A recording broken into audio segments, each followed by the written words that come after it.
You've probably wasted hours searching for the best Fujifilm recipe and tweaking settings, but Reggie's Portra fixes that. This is my go-to Fujifilm recipe because it looks great with skin, it holds up in every lighting condition, even the challenging ones, and it just works straight out of camera, no editing needed. Once you have it dialed in, you can forget about the settings and just focus on shooting. If you want a shortcut to colors and tones that look polished, this is the one to save. Here's the settings to change on your Fuji camera to get this look. Make sure you check out Reggie's original video where he goes more into why and how he created this recipe. One of the many reasons why this recipe looks so great is that it's built off of classic chrome. Classic chrome isn't highly contrasty, it's more muted and the tone curve for it is more film-like. It's a bit more desaturated than some of these other film stocks, and it's a great neutral canvas to start from.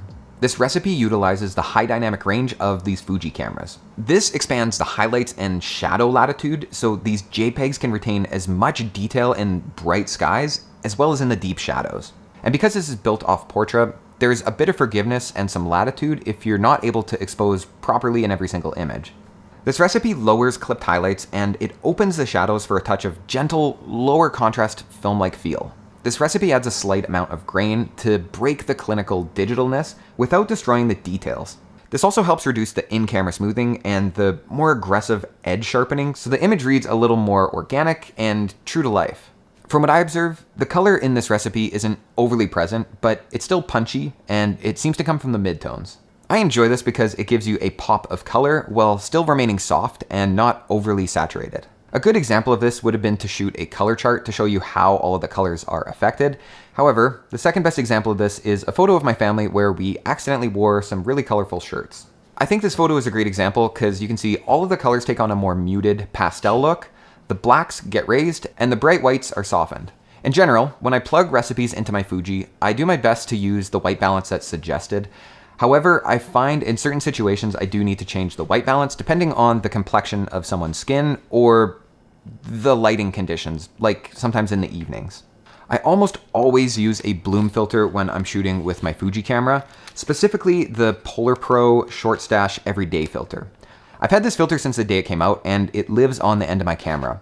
It adds some bloom into the highlights and when you're shooting into lights, which I enjoy, and it gives you the option to cut reflections if you'd like. All of these photos have been shot on the Fuji X100VI, and it's not my everyday camera, but I find I use it only in specific situations. I find that I'm pretty on and off with this camera. There's weeks that I use it quite a bit, and then weeks where I forget it exists. Mainly, I take it on vacations because it's nice and small, or I just leave it on my counter at home to capture family memories. Our phones nowadays are incredible for capturing everyday moments, but it is nice to have something like this around to have some images that have a little bit more polish to them.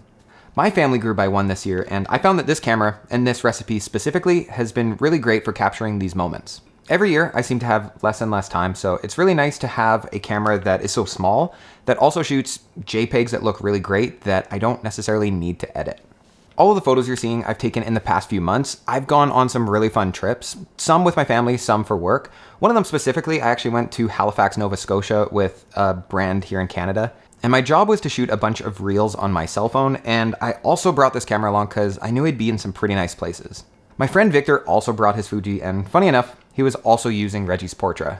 Having a small camera like this with a fixed lens really limits what you can shoot, but it also inspires me to move around and to frame things intentionally. And seeing the edited, finished image on the back of your screen is really nice for exposing and giving you a little bit more inspiration and excitement while you're shooting. Shooting in the middle of the day isn't always my favorite time of day to shoot. The light can be harsh, the weather can be unpredictable, but I'm really drawn to how Reggie's Portra deals with the blues in the skies.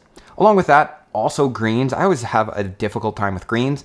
I know what I want them to look like, but I can never really get them there. So this solves a lot of that. A couple of months ago, I also attended a rodeo and I brought the Fuji along.